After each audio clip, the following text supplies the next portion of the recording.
എല്ലാവർക്കും നമസ്കാരം. ഇന്നത്തെ ചോദ്യോത്തരങ്ങൾ.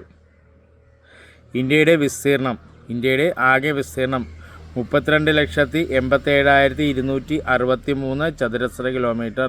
ഇന്ത്യയുടെ ആകെ വിസ്തീർണം 32,87,263 ചതുരശ്ര കിലോമീറ്റർ ആകുന്നു. ഇന്ത്യയുടെ കടൽ തീരത്തിൻ്റെ നീളം 7,516.6 കിലോമീറ്റർ. 7,516.6 കിലോമീറ്റർ. ഇന്ത്യയുടെ കടൽ തീരത്തിൻ്റെ നീളം 7,516.6 കിലോമീറ്റർ ആകുന്നു.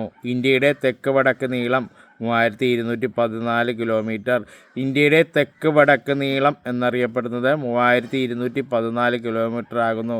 അപ്പോൾ ഇന്ത്യയുടെ കിഴക്ക് പടിഞ്ഞാറ് നീളമോ 2,933 കിലോമീറ്റർ.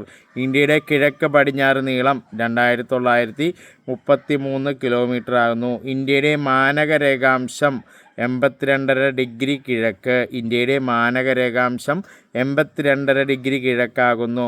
ലോകരാജ്യങ്ങളിൽ ഇന്ത്യയുടെ സ്ഥാനം 7-ാം സ്ഥാനമാകുന്നു. ലോകരാജ്യങ്ങളിൽ ഇന്ത്യയുടെ സ്ഥാനം 7-ാം സ്ഥാനമാകുന്നു. ലോകരാജ്യങ്ങളിൽ ഇന്ത്യയുടെ സ്ഥാനം 7-ാം സ്ഥാനമാകുന്നു. ഇന്ത്യയുടെ മാനകരേഖാംശം 82.5 ഡിഗ്രി കിഴക്ക്.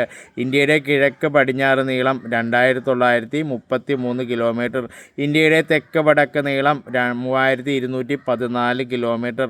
ഇന്ത്യയുടെ കടൽ തീരത്തിൻ്റെ നീളം 7,516.6 കിലോമീറ്റർ. ഇന്ത്യയുടെ വിസ്തീർണം 32,87,263 ചതുരശ്ര കിലോമീറ്റർ. Okay, by.